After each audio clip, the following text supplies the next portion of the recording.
Živijo, tukaj je Anže, poslušate podcast Apparatus, kjer legitimni člani družbe povejo, kaj počnejo v življenju. Tole pa je 77. epizoda Apparatusa, v kateri sem govoril z Johnom Siracuso. To je že spet eden od unih mojih, ker ne vem, zakaj se z mano pogovarjajo, ampak se. On je res naredil nekaj cajta nazaj Hypercritical, en podcast, ki je bil bolj tehnološki, ampak ga mnogi smatrajo za enega najboljših podcastov ever. Tam je naredil 100 epizod, pa je pa mal nehal. Zdaj pa dela Accidental Tech podcast, kjer so trije, je on, Marko Arment, pa Casey Lis, ki je tudi že bil gost v Apparatusu. Tako zdaj mi je rata še Johna dobiti, so se pogovarjali 1 uro o vsem, on je sicer programer, no se to bo sam povedal, ampak res eden od teh v tem svetu tehnoloških piscev, oziroma kakorkoli sam sebe poimenuje, ki se ga res plača poslušati. No. Tako da že spet res ne vem, zakaj z mano govorim, ampak pač je. Ne.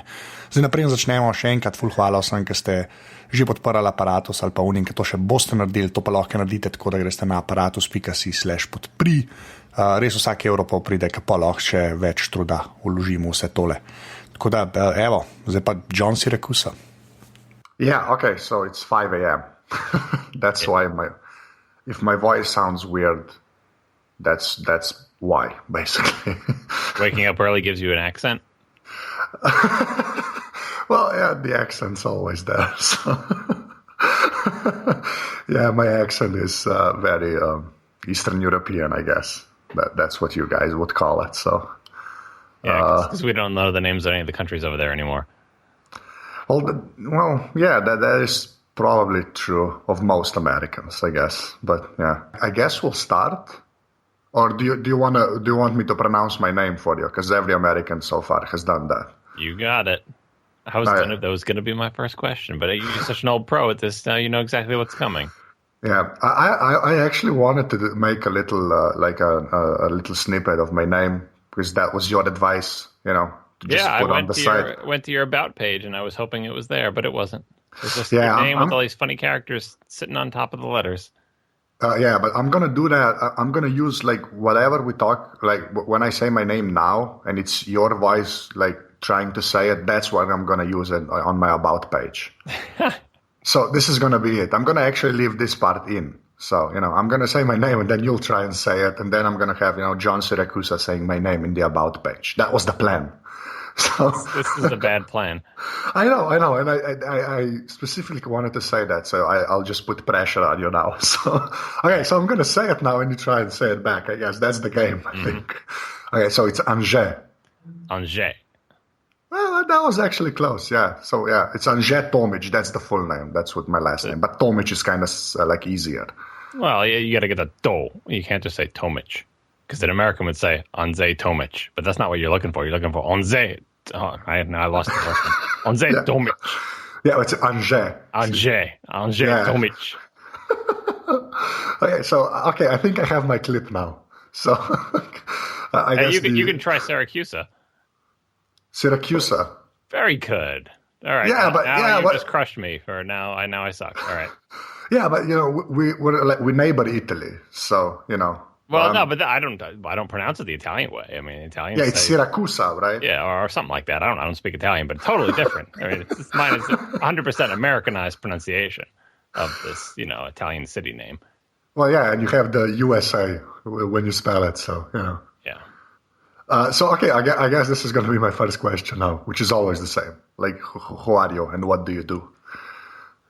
That's not such an easy question. I get asked that a lot on podcasts. And, you ever try to write a Twitter bio for yourself? I didn't look to see if you had one. But, they give you a little spot to write a bio in Twitter. And what people usually do is they write a series of nouns with commas between them. And then they got to decide what order the nouns are going to go in. So there's immediately the struggle between the people who are married or have children. Do they put husband or father first or last? Because does it make it seem like it's less important if you put it last, or should you put it first because you think it's the most important? Those are the easy ones. I am a husband and a father, but I don't know where I would put. I have nothing in my Twitter bio, by the way, to make that clear. I left it blank. I punted. I did not know what to put there. But if I was going to write a bunch of nouns there, some of the nouns would be husband and father, sure. But also programmer, because that's what I've done for my entire professional career, is write programs. And I would have to put writer in there somewhere, but I would probably hedge and say freelance writer to make it clear that people don't think I write for a living, because I don't. I write code, but you know what I mean. And I guess I would have to throw podcaster in there, even though no one knows what a podcaster is. But for the past couple of years, I've done a weekly podcast. So that's basically me. Yeah, but I mean, like, at least after Hypercritical and now with ATP, you are an actual podcaster. Yeah, as much as anyone is. I mean, I do a weekly podcast, and I have for many years now. And so, yeah, podcaster. But, like, that's not a thing. I mean, there are very few people who as their profession, are podcasters. Well, yeah, that is true. Yeah. But, yeah, it'd be in the Twitter bio, it'd be pretty high up, I think, at this point. Well, you never know. Like, what people want to know sometimes is, are you that guy who I heard of because of whatever? And so I would tend to put programmer first because it's the thing I've done professionally for my entire career, but it's not the thing anyone knows me for. So I feel like that needs prominence. But if they want to know, hey, are you the guy who wrote all those OS 10 reviews? I can say yes. And hey, are you the guy that had such and such a podcast that I had heard about? That's also me. Okay, well, that's a great lead-in for my next question, because you mentioned it once that you used to be known as the guy that was sort of really, I'm not critical of Apple, but you know, when OS 10 sucked, kind of when it was slow, you were the guy that kept pointing that out, and you were not well liked. Those are your words, I think. So, you know. Is that true? Or yeah, well, it wasn't good in the beginning. I was the only person who even was seemingly aware of its existence enough to write about it, because at that point, people were mostly writing about how Apple was doomed and on its way out the door, which could have very well been true. But I was most interested in, you know, like the company had a near-death experience and ended up buying Next, and people didn't know what that meant. But Apple came out with a plan for this next generation operating system. And most people were like, yeah, because they had a whole bunch of plans for next generation operating systems. And so it was like, well, whatever. But this plan seemed different, if only because it was clearly going to be the last plan, and either it was going to work or it wasn't. And so, you know, they've announced what they were planning on doing, and it seemed crazy to me. Like, you're going to combine Next Step with the Mac, and it mostly looks like Next Step with a Mac skin on it, and that's not what Mac users are expecting. And I didn't want all the good things that had defined the Mac for so many years to go away and to be replaced by. I like Next Step. I'd used it before, but it wasn't the Mac. And if this was going to be the future, it was like, that's not really what I want. So yeah, I was writing about what came to be known as OS 10 very early on, and like, you know, in 1999, I wrote the first review of the second developer preview release of OS 10. I wrote it on Ars Technica. And for many, many years, all I did was complain about how this new operating system did not live up to the standards set by the classic Mac operating system, despite the fact that the classic Mac operating system was long since past its time, technically speaking. And it was like, if something's going to replace it, I want the thing to replace it to be better in all ways, not just better in the technical underpinning type of ways. Yeah, because that was I had contact with the Mac through my dad, who's a designer. So I sort of knew System 8 and 9. And they were proper operating systems, basically. And then when Mac OS 10 came out, like, he just didn't bother buying another Mac, actually. Because he tried it once and it just wasn't, you know. I don't want to say like it was bad, but it really was slow. And I think people sort of forget that from that era. And that's why I'm basically still on Windows, because I just never bothered to move from System like 9 to Mac OS 10. So I just want to ask, like, in those days, were you ever tempted to just go Microsoft? Because you're a gamer, that's why I'm asking, because that's why I ended up like on Windows, because I played games, basically. But were you ever tempted, like, was John Siracusa ever tempted to just go full on Windows? No, not at all. Like, and because I knew what Windows was about. Like, who didn't know what Windows was like in the 90s? Everyone knew it was everywhere. It's not as if like, maybe Windows will be interesting. I've never really experienced it. We were all forced to use Windows at some point. And I knew what was in store there, and I didn't want any of that. The only thing that I found interesting that I toyed with was, desktop Linux. And I could see how that was kind of a rudderless ship, but I played with Unix all through my college years, and I like Unix, and that's why I was excited about the Unix underpinnings of OS 10. It's just the GUI parts that I had a problem with, and on Windows, I didn't like the technical underpinnings, and I didn't like the GUIs. There was nothing there, so there was no way I was going to go to Windows. The only reason Windows had any interest at all would be as a gaming thing, and that's I would treat it the same way I treat it now, like you boot into it to play a game, and then you get out of it. Okay, well, okay. Some of us just used it because it was easier to like boot in and out of it, basically. Yeah, the Mac never became unviable for me. It was never at the point where like, well, I can't get my work done with this. And the saving grace of OS 10 is that there were so few Mac users during those terrible years when OS X was just dog slow and gross and not good. And only a few of us suffered through that. So by the time anyone paid attention, which is like post iPod, when people started to realize that Apple wasn't going out of business, by the time anyone paid attention, finally OS X by then was starting to become not terrible. Yeah, but but there were a couple of years in that. That's why I'm actually fascinated by that you never actually gave up. Because I tried using it. It was like, I don't think people realize how slow that thing was. Even compared to and I'm saying it, like even compared to Windows, it really was like, I don't know.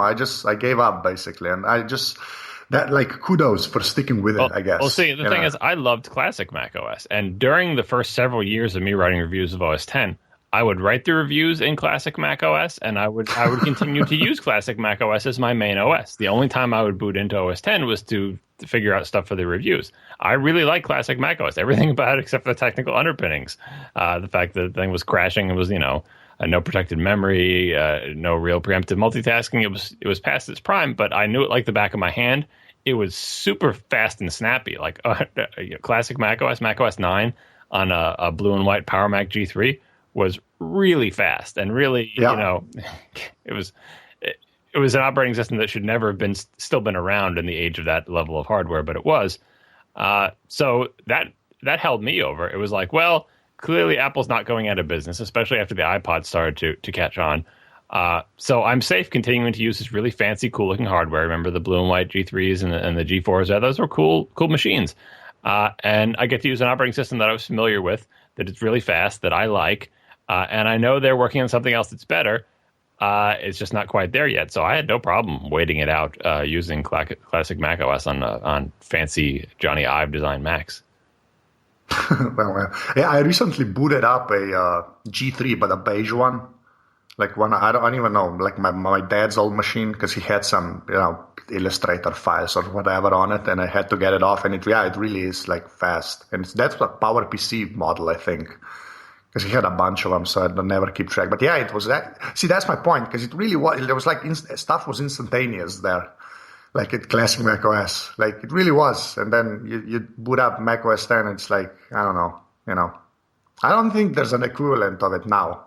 I don't know if there's like an operating system that works as slow as that thing did. Well, but there was like not Palm OS. What the hell? WebOS from Palm was similarly potentially ahead of its time. It's like the thing that made OS X so slow is that it had a compositing window manager without any GPU acceleration to speak of. So a compositing window manager would like render everything into off-screen buffers and do a bunch of math to blend it all together, and then only when the final scene is composed, shove that to the screen. And that was just super slow. And eventually that got faster because the hardware got faster and it became GPU accelerated over the course of many years and many releases. WebOS was slow because it used web technology for everything. Who knows if that ever would have gotten fast, but clearly it was equally, perceptibly slow when it was introduced. It's just that WebOS did not have the kind of runway that OS X had. OS X had years and years because of the iPod and because of the candy-colored iMacs and everything else that sort of distracted people from the fact that Apple still didn't quite have a viable next-generation desktop OS ready for use. And that gave it the runway it needed to become decent. WebOS never had a chance. Now, like I said, it's not a slam dunk that WebOS ever would have gotten fast enough, because if we look at web technologies today, native technologies are still way faster. But, these days, our phones are running GPU-accelerated compositing window managers. So OS X was clearly barking up the right tree. It was just many years too early. Yeah, but with the native and web stuff, I think, I don't know, WebOS, I used it on a pre. My friend had a pre, and maybe, even now, when you just do anything in the browser versus a native app, it just, I don't know, that sort of, I don't think that would have happened, like WebOS actually being, fast enough compared to Android and iOS. I don't know. Well, if you had enough money and engineering behind it, it might have. I mean, look at things like you ever play Quake Live, which is Quake 3 Arena in a browser, essentially, with a plugin. I mean, that runs fine. WebGL, the WebGL demos, they run fine. If I'm not saying that's the way forward for WebOS, but given enough, I mean, compositing window managers were a non-starter on any device, and even the most powerful desktop computer you could buy, compositing window managers were dog slow. But given enough time and engineering, you can make almost anything fast. So who knows? if WebOS had become phenomenally successful, maybe they would have had the time, money, and engineering resources to actually make it fast. Well, we'll never know. Okay, so I'm going to ask you like a pretty simple question, which I think you've answered before, but I actually want to like hear it for myself. Like, why, like, with all of the writing you do about Apple and all of that stuff, like, why don't you just like give in and get an iPhone? Like, because Marco tweeted a picture of you with a dumb, I don't know, like a flip phone. WWDC, like why is that? Why is that a thing? Like, well, I don't. In my life, I wake up at my house, get the kids off to school, eat breakfast, I go to work. My house has Wi-Fi. On the way to work, I shouldn't be on the phone anyway, but I don't have any internet access on the way to work. It's a fairly short commute. At work, I have Wi-Fi, and then I come home again, no Wi-Fi on the commute. Then I'm back in my house.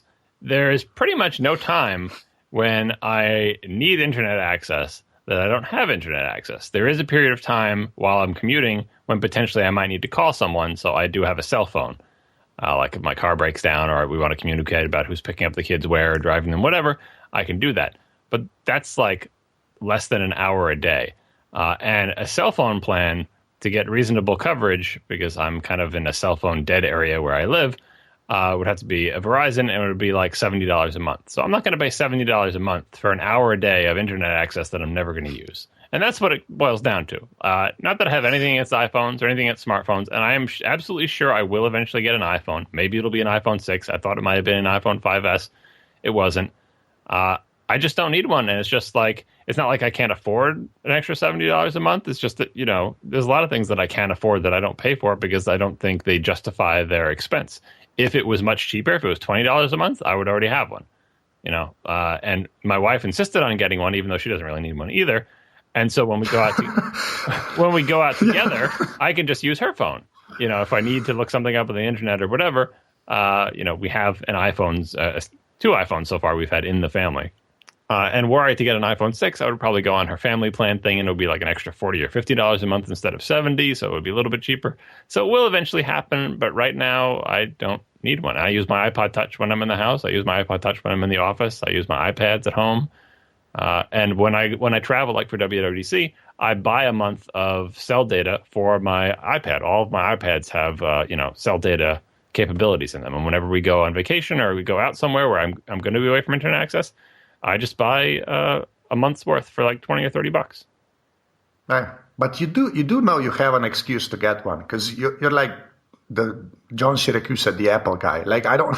That's my point. But I don't review iOS though. I mean, like now, for this review for Yosemite, with the whole handoff thing and everything, I have a much more legitimate reason to get one. But now would be absolutely the wrong time to get an iPhone 5S because they're going to introduce new phones in September. So who in their right mind would buy a new phone? And so instead, I'm just going to commandeer my wife's phone and use that for the review.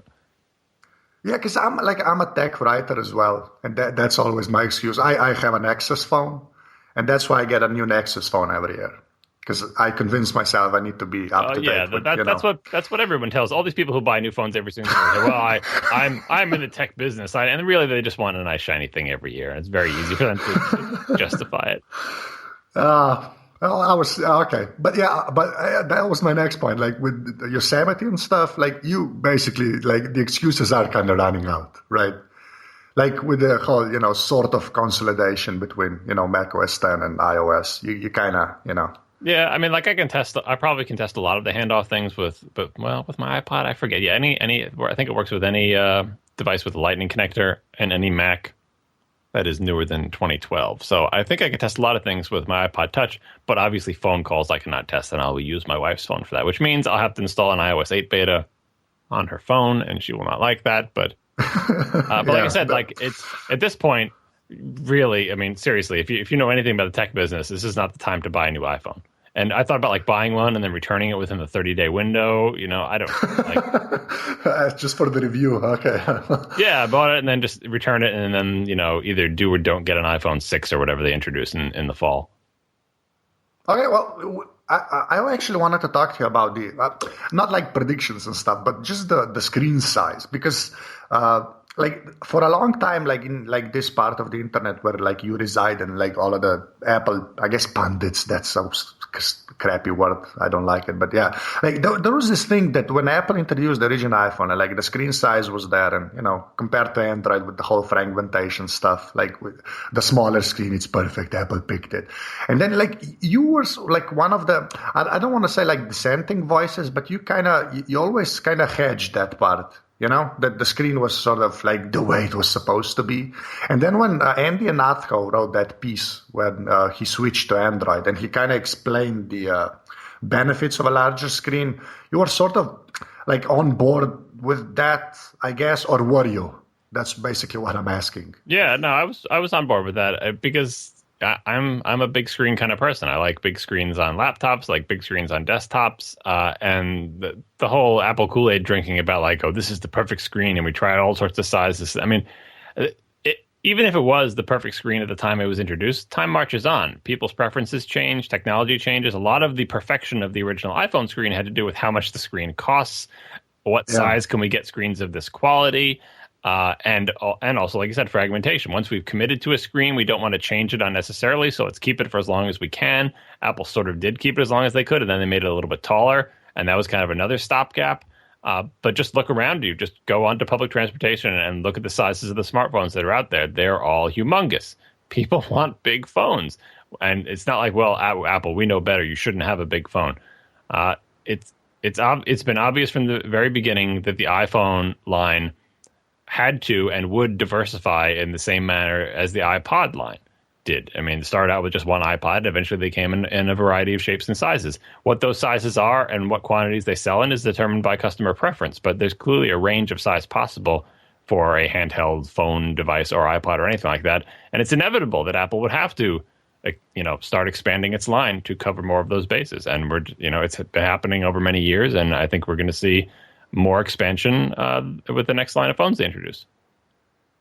Oh, yeah, because that was sort of my, like, okay, let's talk about the whole Kool-Aid Apple drinking stuff. Like, how do you see that whole, like, I don't know, because there's a couple of you guys, like the guys that write about Apple, that when I read you guys, I sort of see that you always, like Gruber always says Daring Fireball is called Daring Fireball on like Mackie Mac site because he kind of wants to, or Apple sites.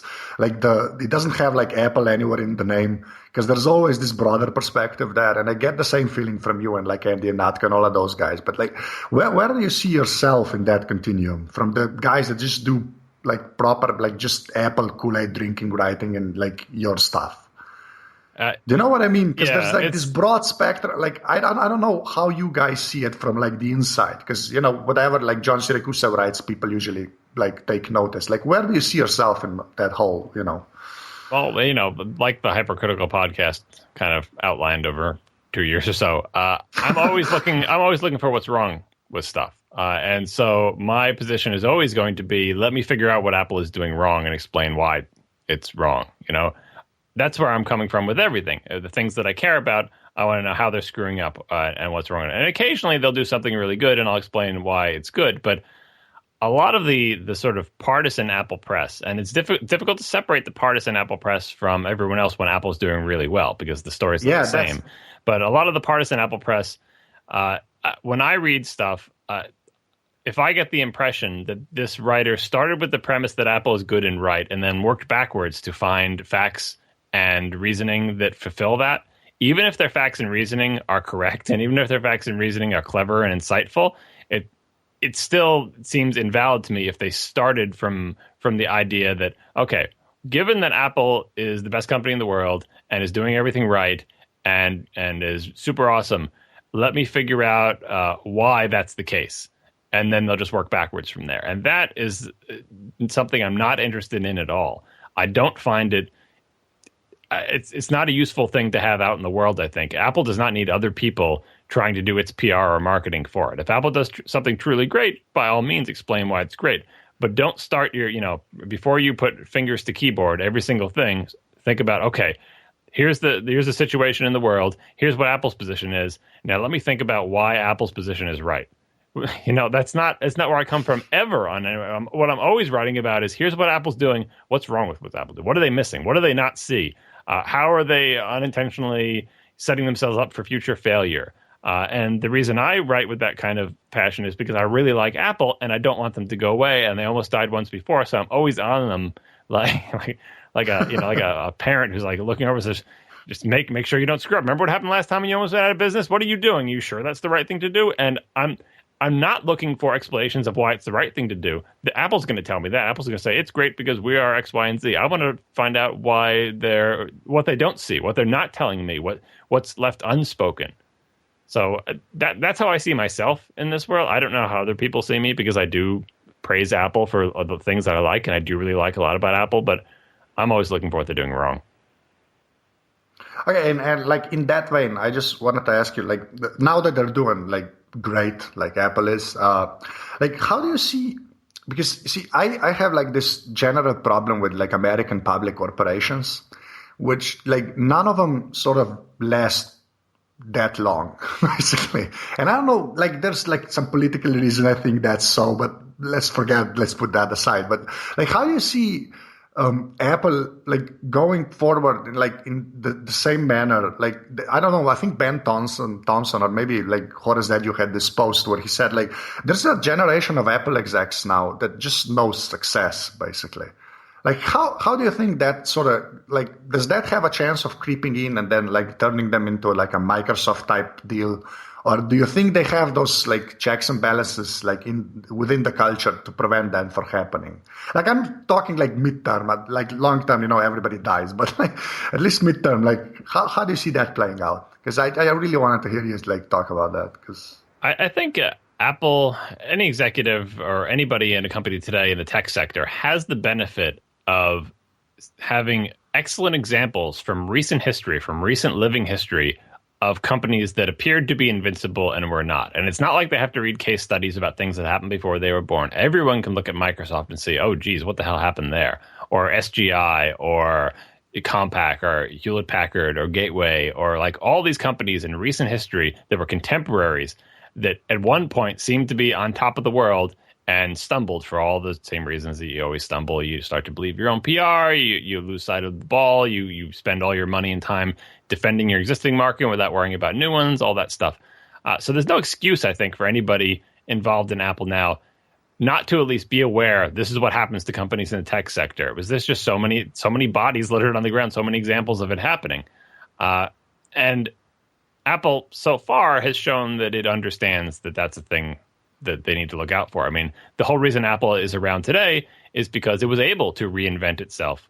When Steve Jobs came back, he didn't say, "Boy, we're going to relitigate the personal computer desktop war, and we're going to win this time." That's not what they did. They made the iPod and the iPhone, and if they hadn't done those two things, Apple Computer, as a company that sells like Macintosh computers, would not be what it is today. They reinvented it. Apple is essentially a phone company now, and I think Apple has the institutional knowledge to know that in 50 years, Apple will not be a phone company. It will have to be a insert something here company. And it's Apple's job to figure out what the hell that insert something here is. And that's what I think they're always working towards is what's the next thing? What's the next thing? Like after the iPod came out, they didn't say, well, now we're the iPod company and forevermore we will be the iPod company. No, the iPhone was next and maybe the iPad and whatever wearable thing they're going to do, or maybe television. Like, it's not like they're trying a million things and seeing what sticks, but I think they are completely aware of the dynamic that you can't just say, a personal computer on every desk running Microsoft software. Even if you achieve that, you're still doomed in the long run because that's not going to be a relevant thing eventually. I see, but that's sort of my point. But when it's a publicly traded company, like aren't just look at the crap, basically, the analysts, right, and how Wall Street reacts. Like, isn't that like a big enough ball and chain to just drag any company like down at some point? Only if they believe that. Only if the people running that company feel beholden to that. But there's there's so much. There's like a lot of articles dispelling the myth that like, well, the company has to do what's best for the shareholders because the law says it does. Like that's mostly just sort of something that has come out in the past few decades of like, well, that's just the way it is. Corporations just have to do what's better for the shareholders.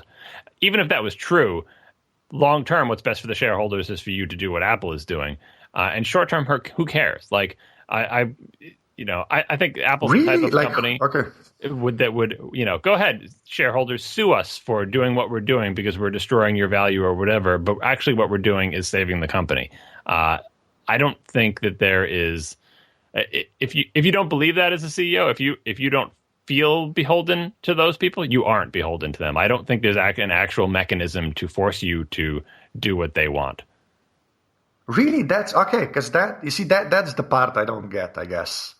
Because I just automatically think that that's basically how it works, especially in America. That's sort of like it's just like the market is king, basically. And well, bad CEOs are like that. If you are a bad CEO and you just want short-term gain, and you come into some company and you have something in your contract that says if the share price goes up by X%, you get this golden parachute, and you destroy the company over the course of the next 3 years, fulfilling your obligations according to your contract to raise the share price by X amount, and then you cash out and just spend the rest of your life on vacation, but the company is dead. Like there's plenty of examples of that. It happens all the time, but Apple's not signed up for that. Everyone who's running Apple now is so filthy rich that they are not like, boy, if we could just goose the stock price a little bit more, that's not what they're in it for, right? And that's why they are the biggest or second biggest or whatever it is company in the world, according to market cap or whatever stat they're using. That's why they're successful, because they're not in it for the money. It's all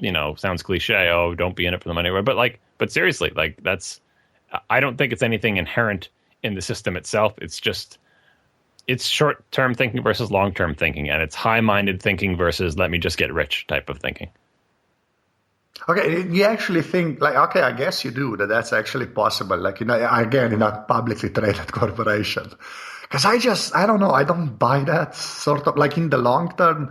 I just think that kind of works when you have a CEO like Tim Cook, maybe when Jobs was around. Steve Jobs wasn't in it for the money, and I can guarantee, even when there's corporate BS happening with personality conflicts, like Forstall going out, Forstall wasn't in it for the money, right? None of these guys were. Bertrand Serlet, who recently left the company, he wasn't in it. All these people have all the money they're ever going to need. It sounds stupid. They want to change the world, or even if you don't want to say they want to change the world, they want to produce products that are successful so that their name is remembered as someone who made amazing things. They don't want to be remembered as, boy, that guy really knew how to make a lot of money. Yeah, and I actually get that. It's just the way that corporations work. That sounded really activist, but public corporations in the U.S. work when you're kind of tied into that, into Wall Street, basically. I think some of that gets eroded over time. Even if you're in it for the let's change the world, I think some of that gets eroded. That is the opposing force. You are the stone in the river, and it is the water and the grit. And yeah, you have to be careful, otherwise you just let that shape you. But I mean, there are so many things in the world where that's the case, where there is the devil on your shoulder and the angel on your shoulder. And just because the devil is there doesn't mean it wins all the time. No, I hope you're right, man. That's I'm not as optimistic, but yeah, in regards to Apple, because I hope they do great for a very long time. Basically, I just have this deep distrust. I guess what's the word? With the basically the whole market system, that it's just, I don't know, I'm always wary of that, basically. I think, like we were alluding to before, the biggest danger for Apple and companies like it is not that as a publicly traded company, they will start falling victim to short-term thinking to satisfy the market, but rather that what will happen to them is what happened to Microsoft, where they will just start believing that they are masters of the universe and no one can stop them, and what they're currently good at is the only thing they'll ever need to be good at, and they can spend all their energy defending their current great market and trying to crush anyone who's an upstart. That's how these companies fail, not because the people start doing what Wall Street wants, but rather because they lose sight of what it is that it takes to make a company successful over many, many decades, rather than just in your career or your lifetime or whatever. Yeah, but you do have to admit, there's not that many examples of companies that think like that. Even in America, the company culture and the leadership that actually thinks that long term. In America. Yeah, I'm going to say in the world. It doesn't, it's not really an American thing, but. It's difficult because people die eventually. They retire and they die and they're replaced by other people. And unless you're able to successfully sort of transfer that ethos and that awareness to a generation that didn't experience the things that you experienced, eventually you'll be gone, and a whole new crop of people will be running the company. And that's the difficult thing. Like, how do you pass that culture on in a way that it sticks? Because the new crop of people might not it's hard to believe when people say this is what you have to do, and let me tell you why, because this is what happened to us. But if they didn't live through it, like you said, the people who were running Apple who had only known success, if they didn't live through the near-death experience, if they didn't live through the dawning of the Mac, or pretty soon if they didn't live through the iPod and the iPhone and just assume those things always existed, they may not. They may nod and intellectually understand all the things you're telling them, but they may not know or to believe it in their gut. So, that kind of cultural transfer across generations of people is always very difficult. I think if people live for 500 or 600 years instead of less than 100, then the average lifetime of a company would be longer. Because really, if you look at the lifetime of companies, they are similar to the lifetimes of people, just stretched out longer. Like, how many generations can you keep this going? How long will people respect the foundations that Steve Jobs and Tim Cook and this crew have laid down before they say, those guys aren't here now and they don't know anything, and really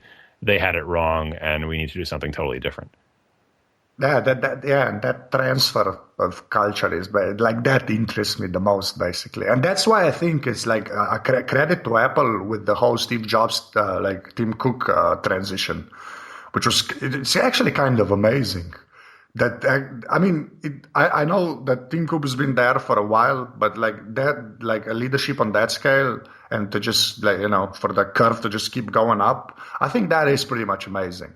I'm not aware of a similar transition in a company that big that went that smoothly. And by smoothly, I just mean that they keep doing the right thing, seemingly, not smoothly in being profitable and all of that stuff. Because when you look at Microsoft, their CEO transitions, that was not smooth at all. No. Yeah, and that's being kind, basically. Well, I would say look to Pixar, because that's another company with a similar ethos. And the ethos is not, the thing that's passed on between Steve Jobs and Tim Cook is not, here's the way Steve Jobs did things, you should do things the same. The ethos is, you can't, just because you're successful now doing what you're doing, that doesn't mean that you're going to be successful doing that in the long term. You have to, find out what's next, keep pushing the boundaries, and so what Steve Jobs passed on to Tim Cook is not keep running the company exactly the way I would, but rather you got to do what's right for the company. And that's not much help unless you know what's right for the company. But the next step is what's right for the company is not always going to be make awesome iPhones or make awesome iPods it's always going to be something else. You're always going to have to reinvent the company and get good at things you're not good at and find new avenues to sell things, because nothing lasts forever, especially in technology. It doesn't matter how awesome of a mainframe manufacturer you are, pretty soon that's not going to be a very big business compared to selling phones. And if you had said that, 50 years ago, selling phones? Are you kidding? Don't they come free when you buy phone service from AT&T? What do you mean selling phones? We sell millions of dollars worth of mainframes. We're never going to be, a company that sells phones is going to make more money than us. That's ridiculous. You never know what it's going to be. So that's what's passed on, not the specific things. And I mentioned Pixar because it's a Steve Jobs type of company as well. And because if you read Ed Catmull's recent book, Creativity, Inc., he goes over a similar ethos. You have to actually look at what your business is and what the actual problems are, and not be afraid to change and to reassess how you've performed and make radical changes in the hopes of doing it better next time, even if you're successful the whole way through. Yeah, but those changes on the scale that Apple's at, man, that's a big ship to turn in any direction. That's why I'm sort of impressed by the whole transition. That just seems like magic to me, basically. Well, they're not out of the woods yet, because he's still not. They say he's coasting on the things, but Apple, when he took over, Apple was a phone company that also sold iPads and Macs, and it still kind of is. And if he hangs around long enough, Apple will eventually have to be a different one-sentence description, and it's his job to figure out what that new one-sentence description is and to bring the company there. Well, yeah, that is true, but there have been many companies that have sort of had that change, and the decline sort of happened really faster, I guess, and just nothing changed there. Again, Microsoft, but yeah, we've already covered that. or even IBM, because like IBM used to be in this class of people, and what it did was said IBM is going to become a services company essentially, and it successfully transitioned to that. That's the trick about this thing is be sure that the thing you're transitioning to is something you actually want to be. And it may not have seemed, for example, at first glance, that a company known for making personal computers would ever want to be a company known for making phones or making most of their money off phones. But it turns out that phones can, be just as interesting as personal computers. In fact, perhaps more interesting because more people can afford them and more people have them because everyone feels like they need one, except for me, apparently. And so that fits with the ethos of Apple, the company. Like, is there something underlying? Is there something underneath Apple besides the specific products they're making? Is there something that makes it feel like Apple? And I think there is. And I think the iPhone and the iPad fit into that. Whereas you could say, is there something underneath IBM that makes it feel like IBM, even if they're not making personal computers or mainframes? Being a services company feels like something different. And I think once the spirit of the company changed in that way, it was never going to be the company that it once was. And that's, was it successful? IBM didn't go out of business. They are a going concern that makes money. But being a services company feels different than being the IBM that made the mainframe or the personal computer or any of those things.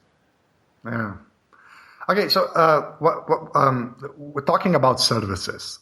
Like, because you're the guy that actually points this out all the time. But like with the WDC, like you've had some time to think about it. Like all of the cloud stuff they're doing, like Apple is doing, like how optimistic are you that that's actually going to work?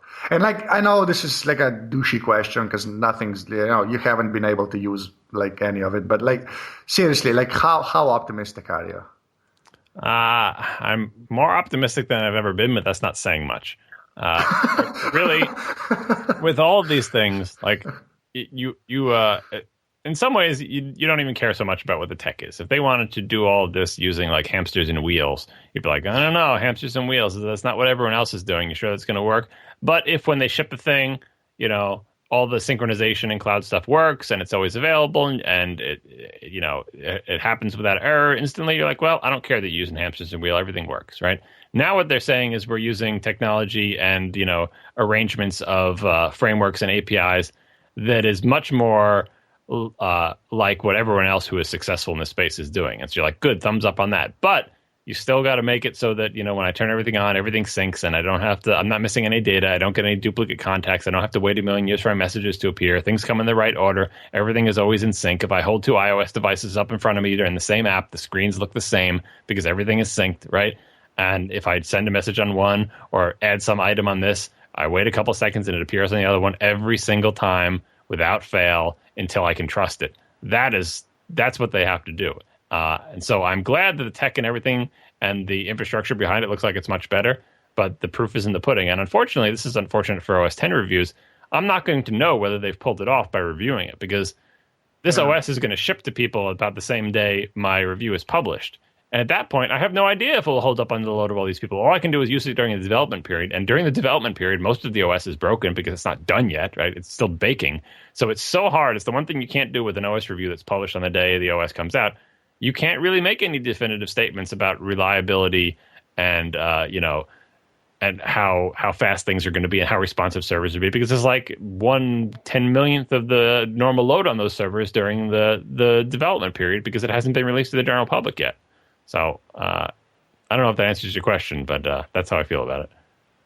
Yeah, well, yeah, it does. So, but the thing is, you see, me being like a guy with a Nexus phone, I sort of see how Google does stuff on the services side, and I know that's like trite at this point, but that's what I want. I'd like an iPhone, like with iOS, but with the whole sync thing, like that works the way it does on Google's side. And like I'm not like it's like Apple's not there yet. And I'm sort of hoping that they're getting there now, maybe. But yeah, like we're gonna see because the user base of iOS is not small, so all of that stuff working the way it's supposed to, that's it's gonna be a small miracle, I think. But yeah, hopefully. Yeah, I don't know. It hasn't worked out well for us yet, but you figure with all these defeats, all these times that Apple has talked the good talk and failed to walk the walk, that they're learning from them. Like that's what you'd hope is that, again, the system and the infrastructure that Apple has provided from the corporate leadership and everything is that, come on, guys, we got to learn from our mistakes. We got to do better next time. Not just like do better by like really buckle down, guys, but look at why we failed and see is there something structural in the company that's causing that failure and try to change it. And they've made a couple of runs at this and it hasn't worked out yet. But the same could be true of their next generation operating system, where they made a couple different runs at it and none of them worked until they finally found the right one. So, maybe what is this, the third, fourth time's the charm, whatever attempt they're up to in their online stuff. We're hoping this is the one. Yeah, and then I just listened to the latest ATP last night, and you guys talked about that anonymous email that said that the server-side guys in Apple are basically a separate company and stuff, and I just shook my head basically for 10 minutes when I listened. I hope that's not true. Yeah, we got some feedback that more anonymous feedback that contradicts that. So that's the problem with anonymous feedback. Anybody can write anything into that box. So you just have to take it all with a grain of salt. But you hear something enough from enough different sources, there must be some kernel of truth. But most people who write in like that usually have a particular point of view or an axe to grind or both. And so even if they're 100% truthful, that perspective is not necessarily the whole story.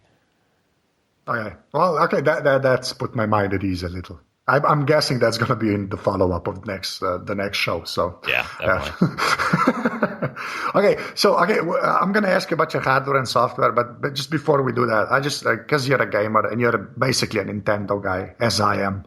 Because the only Nintendo I don't own is the Wii U and the original NES. I started with the Super Nintendo. I never had the Nintendo Entertainment System. So I just how good are you at Mario Kart? I know that's a weird question, but this one's for me. But how good are you at Mario Kart? All of the different iterations. are you any good at Mario Kart? Basically? That's my question. Pretty darn good at Double Dash, because Double Dash we had at a job I had back around 2001, 2002-ish, and we played Mario Kart Double Dash as a company pretty much every day at lunchtime for a year and a half. I got pretty darn good at it. Double Dash still is my favorite iteration of the game. But prior to that, I had played the Nintendo 64 version, which I liked and I was okay at. I mean, I'm good enough that I can beat the games, unlock mirror mode, beat all the levels in that, come in first place, all the stuff that you can unlock in the games, I can unlock. But when the Wii version came out and it had online playing online, I am, bottom quarter of the pack, because those people spend way more time playing these things than I do. Now, I still contend that if there was online play for Double Dash in my Double Dash prime, I would have been mid-pack easily. But right now, I'm all right. I mean, you sit down with a bunch of casual people who have never played before, obviously I'm going to beat them because I know the courses, but any serious Mario Kart player is probably going to beat me at this point. Yeah, that's what happened to me on the DS. I thought I was I basically beat the game, and like you said, and then I went online and some Japanese dude basically humiliated me, and then I didn't go online for about 2 months after that. The world is a big place. Yeah, and people have more time to play games basically than I do. So, yeah. Okay, so sorry, I had to ask that because Mario Kart is my Nintendo game basically. It's not Zelda. Well, you got to get a Wii U now because Mario Kart 8 is. I know. I still like Double Dash better. I feel like Double Dash is more of a pure driver's game. Mario Kart 8 is kind of dumbed down, but it's super fun. You see, that's the thing, because that's why I like the original DS version, because it felt sort of like the original Super Nintendo version, but it didn't have that dumbed down feeling. Even on the 64, I think the steering was a lot easier and stuff.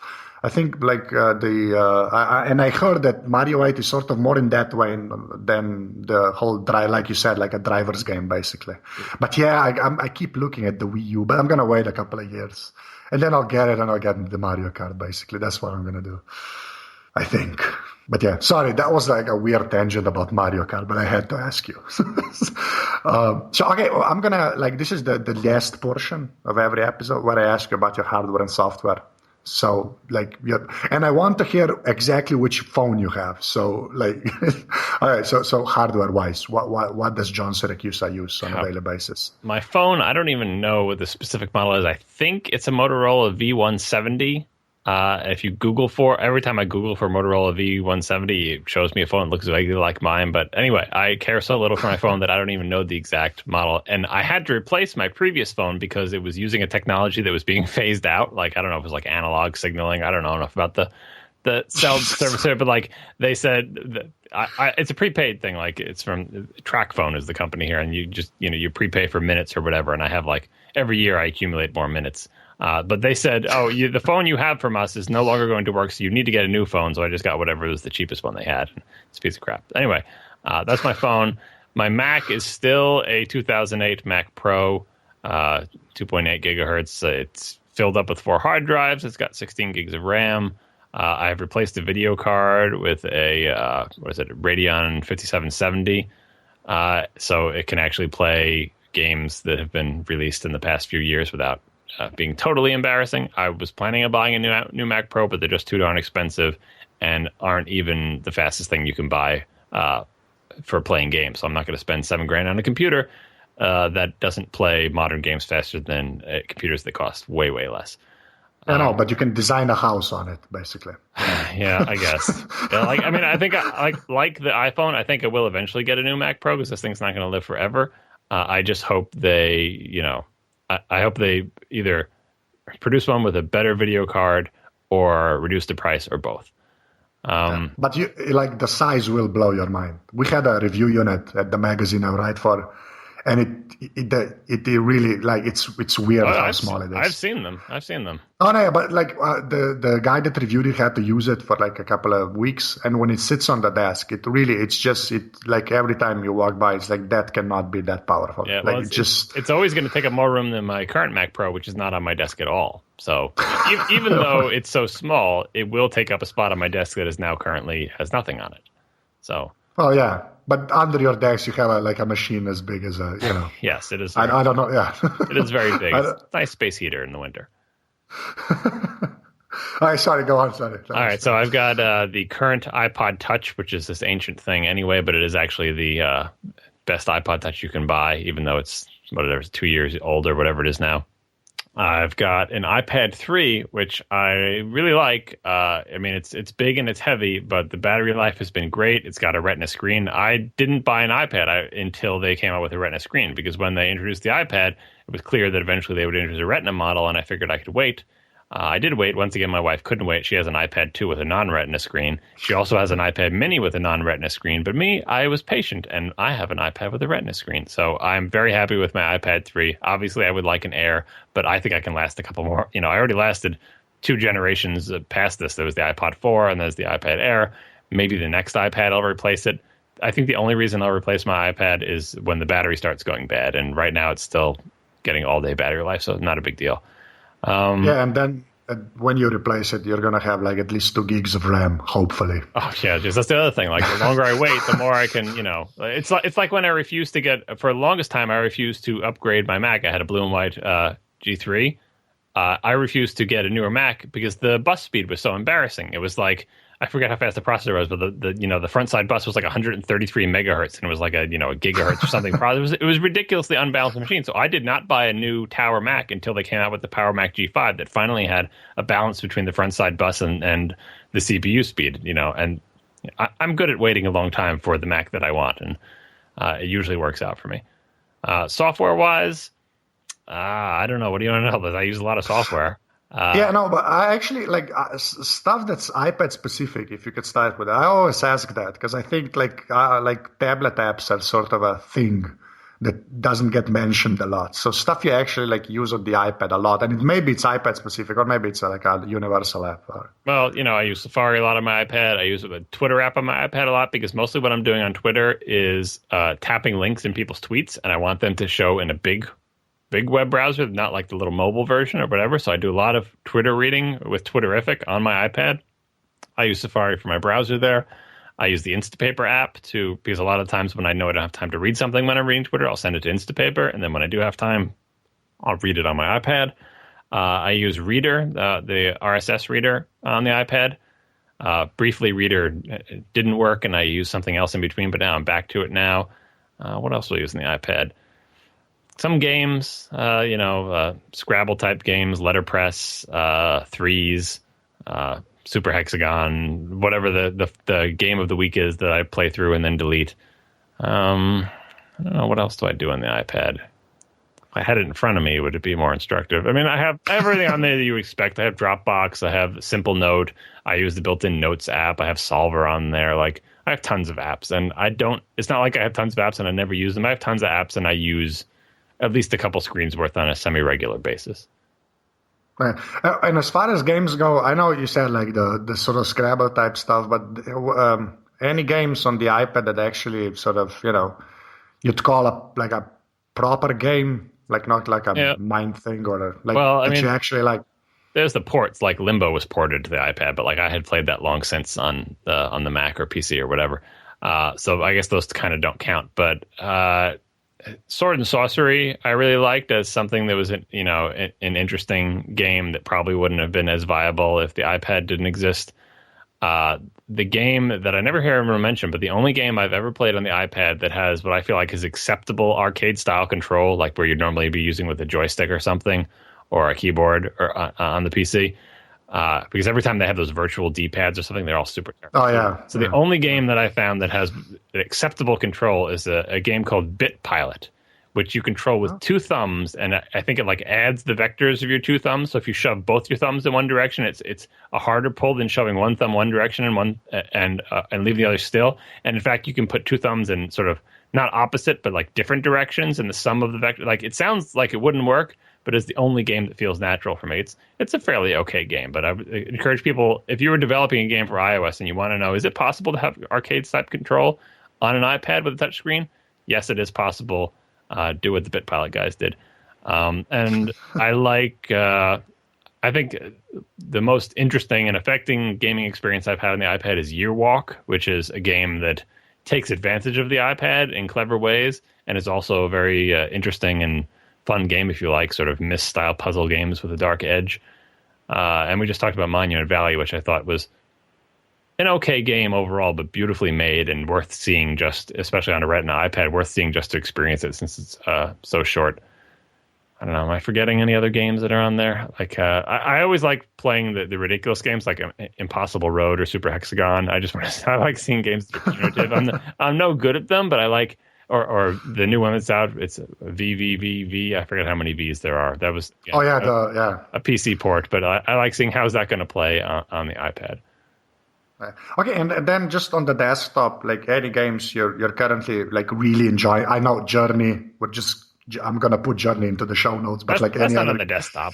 Well, that's not on the desktop. It's okay. Consoles and the desktop, like and it's like any games you're like really enjoying and maybe aren't as prevalent, I guess. Like most gamers, I have a tremendous number of games that I have purchased on Steam and never launched. Like not only not finished, but never launched. So when I open Steam, it's kind of like my little source of shame. But the next one I know that I have in the queue is the second season of the Walking Dead game. I really enjoyed the first season of that game, and I'm looking forward to playing the second. Like, I forget when I bought it. Did I pre-order it? Like, it's bought, it's downloaded, like, or it's downloading the episodes as they're released. I might just wait for that whole season to be out before I play it. But I really like the first one. I play all the same games that everyone else plays on the PC. Like all the sort of darling indie games come out, I try them. I tend to skew a little bit more obscure. So like everyone played Limbo, but did everybody play? God, I don't even remember the name of it. That game where you're on where it's all pixel art and you're on an island and the seasons change. God, I can't even remember what the name of it is anymore. But you're more of an indie guy on the desktop, I guess. Yeah, like not the AAA stuff. That's if there is a trendy indie game, I will probably buy it and I will maybe play it depending on what the reviews are. And of course, like I like all the more popular game that indie people love as well, like the Portal series and obviously Half-Life. If they ever come out with the new with Half-Life 3, I'll play that. Not so much into the multiplayer, not so much into the turn-based things, not so much into anything that's like League of Legends or Dota or anything like that. That's not my kind of game. Well, here's hoping to Half-Life 3, I guess. Yeah. I know. I've given up. I'm not waiting. Like, I feel like they still have a few years for that because I only played Half-Life 2 like fairly recently compared to the people who had gaming PCs when the game came out. So I feel like, you got a few more years in Half-Life 3. I'm just waiting for The Last Guardian on consoles, and that's what I'm much more. Yeah. Yeah, because the Shadow of the Colossus is old now, basically. Because I played those on the PS2, so I have had a long. Yeah, I played those in real time. See, I'm the same with Half-Life because the original Half-Life is the reason I'm on Windows. Because that game was that I don't think people realize how good that game was. Yeah, there was that time. There was almost a Mac port ready, and then they said, you know what? I know. Cancel it, and so I kind of have a grudge against them for that. Oh man, I still remember because before a fight, the CD would spin because the music would play off the CD. That's like my most vivid memory of Half-Life 1, basically. Because every time there was a big fight, it had this techno music playing, and you just hear the CD spin. It's like, okay, shit's gonna go down. Basically, that was like. So yeah, I'm not as I don't forgive them for the fact that Half-Life 3 is not out yet. I'm really angry, basically. Every time there's a fake rumor that comes out, I'm just disappointed all over again. I saw on Twitter that you were bummed you were relieved when that rumor came out that The Last Guardian was canceled. That was funny to me, but I woke up to it in the morning and it was it wasn't a rumor, it was Last Guardian canceled, and with a link. But then I followed the link, and you read the link, and you quickly realize this is not a definitive statement that a game was canceled. This is just someone speculating, and then I felt better. And then, Yeah, I saw that. That's how I feel with the Half-Life 3 links, basically. Because every couple of months, there's a thing where it says, well, Valve basically gave up, I guess. And then when you read it, it's the I guess part is the most important thing. Yeah, if I had to choose whether I would have rather had Half-Life 3 out now or Portal 2 released when it was, I would choose Portal 2 because I'm more of a fan of Portal series than I am of the Half-Life series, and I thought Portal 2 was great. So I think things are working out. Well, to me, that's blasphemy, but Portal 2 is great. I'll give you that, yeah. And I actually played Portal 2 on the Xbox, and it was actually it was okay, the controls and stuff. I mean, because I'm a mouse and keyboard guy when it comes to first person stuff, but that's the only one I actually enjoyed on the console. Yeah, I have the PS3 version of Portal 2 only because they had this thing where if you bought the PS3 version, you got the Mac and the PC version for free. Or anyway, you bought the game once and you got all three versions. So obviously, I played it on the Mac. Actually, I played it half on the PC and half on the Mac, more or less, depending on whether I was in the mood to reboot.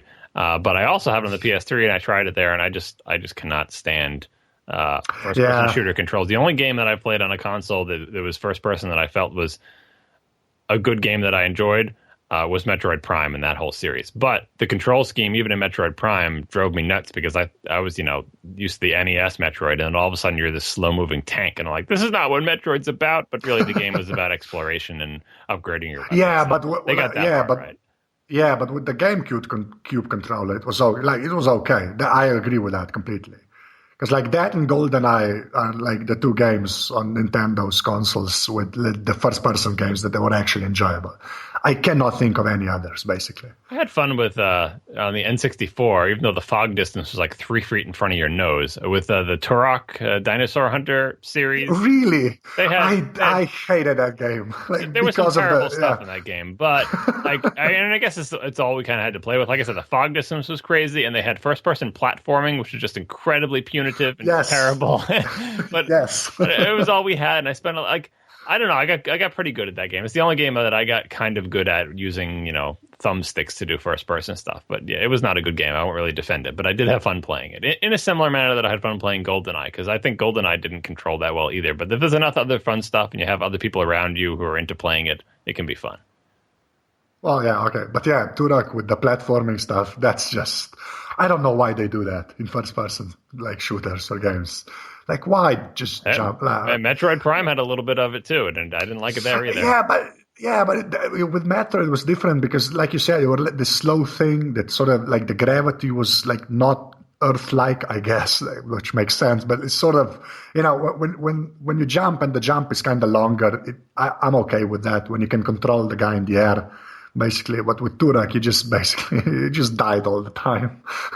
Secret in Turok was to use the map. Because if you use the overlay map, just don't even look at what's on the screen. Just look at your dot on the map, and then you can land on those stupid little platforms. That's the secret. Okay, I did not know that because, well, I actually gave up on it. So, yeah, that's okay. This is an hour now. I don't want to keep you. But my last question, which is always the same. If you had to pick one thing, which is like, it's not allowed to be a person, basically, a thing. It can be a computer or not. Like, I've gotten weird answers that like made an impact on your life. You might still have it, you might not. But like, if you had to pick one thing, what would that be? That's an easy answer. The obvious answer is the original Mac that I got, which is now it was motherboard upgraded to a Plus, which is something that Apple used to let you do back in the day, believe it or not, at great expense. But it was an original Macintosh, the 128K Macintosh, that came into my life and changed my life essentially, because prior to that, my computer was a rented VIC-20. And the technological and psychological gap between a VIC-20 and the original Macintosh is just vast. And so that changed my life, that one machine. I'm not sure I would say it felt like it was made for me, which is what it says in your little explanation page. Like, what have you done that felt like it was made for you? Did it feel like it was made for me? I don't know. I felt like I was made for it, more like that. But if I had to pick the thing that felt like it was made for me, the other choice would be my Mongoose BMX bike that I got. Oh, nice. When I don't remember how old I was. Maybe I was 9 or 10 or something. It was...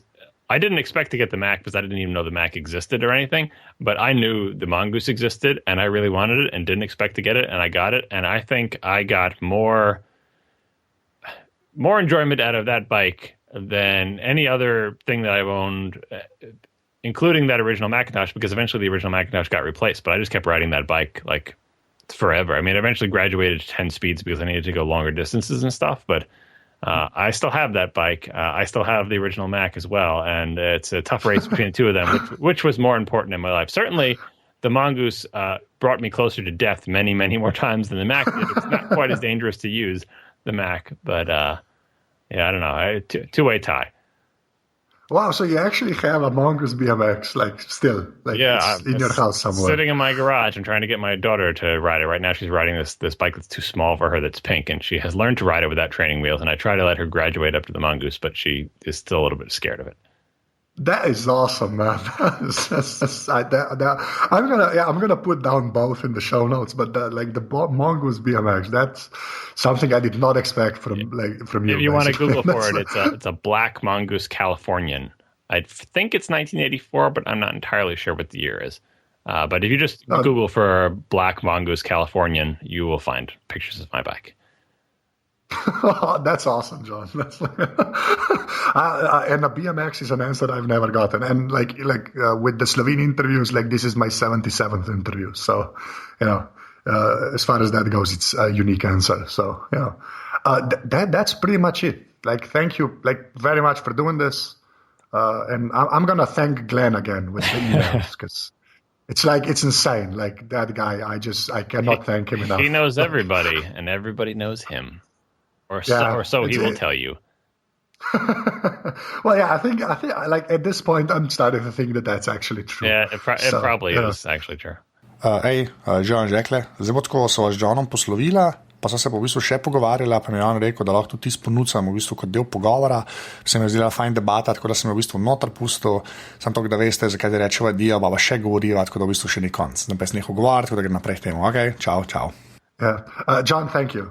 This is it. Thank you for waking up early in the morning to accommodate the crazy time difference. Not a problem. Like, my ankle is better, so it's fine. Well, this is another thing. Sitting in front of a computer doesn't involve your ankle, so you're all set. Yeah, I'm actually, this is my second day off the crutches, so like the curve is going up, basically. Yeah. Okay, that's it. I know. I enjoyed your like the Hall of Mirrors effect of listening to your episode with Merlin, because you would quote the opening of the show was a segment from Merlin's show talking about you being on the show that I was about to listen to. Loved it. Yeah, I had to do that, and I love the fact that he said Bela Lugosi, because I actually know who that is, and that's that was one of my favorite things. It's kind of like, we can't name a lot of famous people from your part of the world, nor can we locate where you live on a map. But we could say that guy's accent sounds a little bit like that guy who played Dracula. Yeah, which was like that. Like I actually woke up when that episode of Back to Work came out, and I had like like direct messages from, I think, like Mike Hurley and a couple of other people, like, you have to, like, they just told me where like the timestamp, basically. So like that back to work episode, I just heard that part first, because I had like 7 DMs from people. So yeah. Oh, there's a trust me, like in Slovenia, you guys have fans. Like I'm talking about ATP now. Yeah. Like people actually, like they know about ATP. Like not a lot of them, because there's 2 million of us, so you have to kind of scale it down. Right. To like just nerds that like Apple stuff, basically. But yeah, like people do actually know. Like, and like when I did the episode with Merlin, and I talked about You Look Nice Today, which is like one of my favorite things. Yeah. Like that, and I'm going to say it hypercritical also, but like those are like the podcasts as far as I'm concerned. And like I just got emails from people like, You Look Nice Today. And I just thought, I was like, seriously, I was like the only one listening to it. Like that blew my mind. Like I like from Slovenia, people that actually knew, because it's not a techie thing. Like that podcast should not have existed when it did. That's my feeling. And all the cultural references in it are like, American cultural references, not universal. Like half of the in-jokes are like, have they seen that television commercial? Because it was a commercial that was on in English when we were kids in the 70s. And like, how is Yeah. But see, I'm sort of lucky, because my dad does like advertising and design. So I saw, like, he went to the Cannes Advertising Festival for a bunch of years, and he just brought back like VHS tapes of the commercials that like the company submitted. So I got basically like the best of American commercials for like 7 years straight on VHS, and I would just watch them. Which sounds like insane, but that's what I was worried about from like people, even people I know who come over here and say, "Oh, I learned English by watching American TV," and it's like, boy, what you must think, like, because when you're growing up in America, you realize like that I Love Lucy and Leave It to Beaver are not representative of anything; they're just TV shows. But if that's how you learn English, you're like, well, that must be what America's like, and it's like, no, we don't talk like that. See, we don't. That's not what it's like. Yeah, but see, with me, it was MASH. That was my show. No, seriously, it's MASH, and then what's the other one? Star Trek, basically. Yeah, that's not those two things. Not representative at all. And like it's such a strange window into like, and that's where it's weird. So I always worry about people who learn English from watching our television. It's not. Yeah, that's why I talked to Jason Snell about this, because I've recently started watching the Twilight Zone, the original one. Yeah. Right.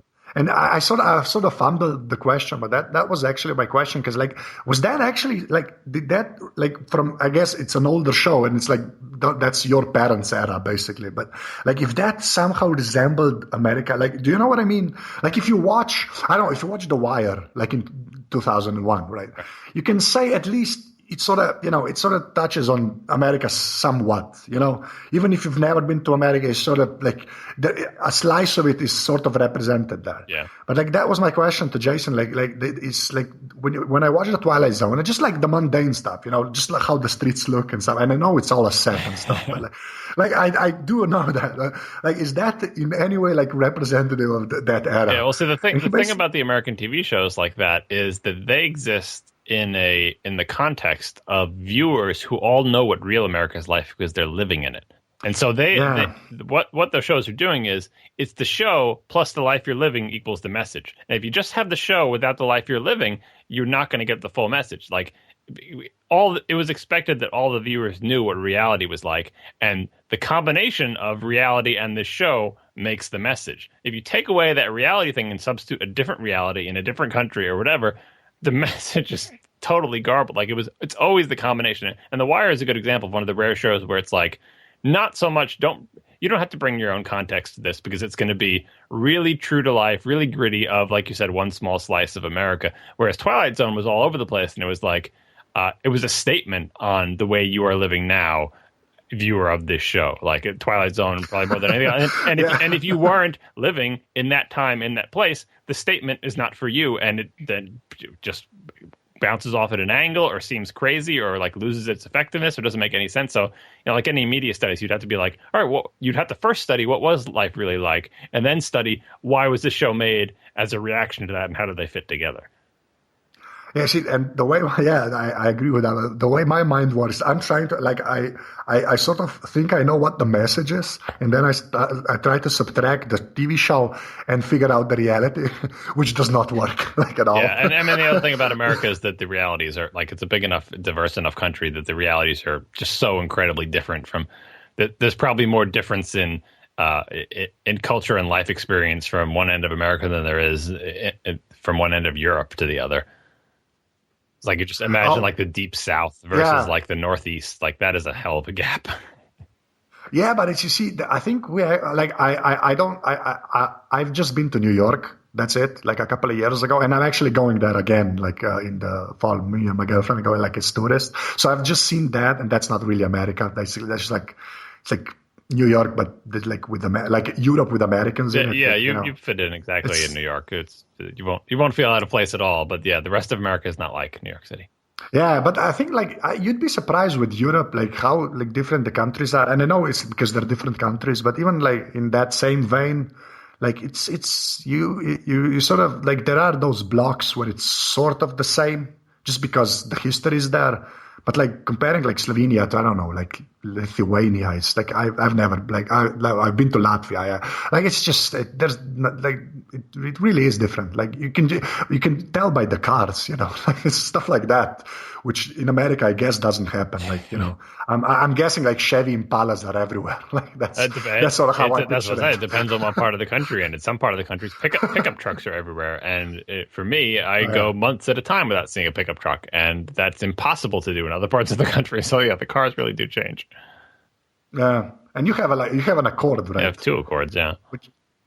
Which I've seen an Accord like here, but maybe I see it like once. The European Accord is a different car, though. The American Accord is made, but made for big don't they look people. the same now? No, they're not even the same platform. They're not even the same platform. Oh, seriously? Yeah, I did not know that. They're not even the same car. And it's been like that for years because the American one is gigantic. It's made for big fat Americans.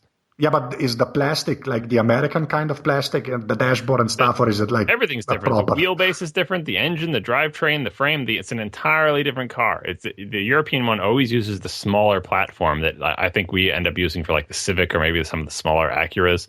The American Honda is its own thing entirely because apparently they can't sell a car that big in Europe. Well, yeah, because there's no parking. Yeah, you couldn't fit it anywhere, and I guess you people aren't allowed to get fat, so. Well, that's increasingly less true, especially of Western Europe. But I guess you just wedge yourselves into those little hatchbacks and say, "Well, there we are. I guess I'm fat." Yeah, I think this is gonna sound like wrong, but I'm not gonna like England is sort of America in the making on that front. Well, there is once their food became not entirely inedible, it was all downhill, right? But they colonized enough countries with decent food and brought like the Indian food back. It's like, well, now I'm not now. Yeah, but you see, about like the sides thing. You see, you haven't listened to the Casey episode. Did you even release that yet? I know he recorded it, but when he told me, it's I didn't know it was released. All right, it's out. But the thing is, you guys on Neutral, like I talked to them about this, but you guys talked about you being tall, right? And I just figured you were actually tall. Like, let me explain. Like, I'm 6'7". Yeah, no, we're not like the only thing we know from Eastern Europe is the basketball players that come over to play in the NBA. None of us. Yeah, and there's been like 7 Slovenian guys like in the NBA so far. Yep. And and I just always assume like you keep making fun of like Marco that he's short, and I guess he's short. He is. Yeah. But I always figured you were taller because I maybe don't fit into the car and stuff. And I drive which is sad but true. Do you know the car company Opel? Yep. Opel? Yep. I don't know. Yeah. Okay. So they do this small hatchback. It's a Corsa. It's called the car. You can Google it. You'll see it's a ridiculous looking car. But like that's the only one I can actually fit in of the small cars. Like that's the thing. Like small cars have better headroom. Like my Honda Civic, my first car, had better headroom than the older of the 2 Accords I have. And I don't know why that is. I guess when they make small cars, they're not afraid to make them upright and just gangly looking. But when they make larger cars, they want them to not look embarrassing like little clown cars. So they make the roofline lower. And especially if you buy a fancy car, so then they have a sunroof. In America, all the expensive cars have some kind of sunroof or moonroof in it. And that takes up a ton of room because you need this sliding glass panel to, go back and everything. And that cuts into headroom. And yeah, I'm only 6'2", and Casey is around a similar height. Anything over 6 foot is considered tall in America. But like once you get over 6 foot, suddenly you have to crank the seat all the way down to its lowest position and not buy a car with a sunroof. Because if I buy a car with a sunroof, my hair hits the headliner. Unless it's a dinky little hatchback, because those, like I said, are super upright and they have plenty of headroom in them. Yeah, but you see the small hatchbacks over here, I don't know if you know the Renault Clio. Yep. It's like this small Renault car. Like I can't drive that car, basically. I can't. It's physically impossible. When everything is a hatchback, they start making, this is the sporty hatchback. And then that roofline comes down too, because the sporty hatchback is not supposed to look like an upright shoe. They want it to look more sleek. So they lower the roofline and then you can't drive it anymore, unless you lean the seat way back. Yeah, that's why the greatest little car is the Toyota Yaris. Like, I don't know if you even have those. We have Toyota Yaris, and that is not a great car. Okay. It is an awesome, like the diesel version. Oh, my girlfriend's mom has it. It is for being this tall, that is the best small car like ever, basically. Seriously, it's an awesome car. I don't know, maybe the American version is weird. I think we have the same version because it looks like a European car. It's the bottom of the line Toyota, and yes, it is very upright, and I bet you can fit in it. But seriously, it's like you're wearing that car like a wristwatch instead of driving in it. Well, yeah, my priorities are different. I'll give you that. Tole je bila 77. epizoda Apparatusa. Johna najdete na Twitterju pod @Siracusa. Jaz sem na Twitterju @anzet. Feedbacka sem res vedno vesel, tako da mi tam tešte oziroma prek maila anze@apparatus.si. Še enkrat pa ful hvala vsem, ki ste že podparali Apparatus, pa unim, ka to boste naredili. Res, ka vse, kar dobim, pač res v to vlagam in je pol pač ful lažje, tako da ful hvala. Unika bi pa to radi naredili, pa je pa na apparatus.si/podpri. To je do naslednjič to. Čau.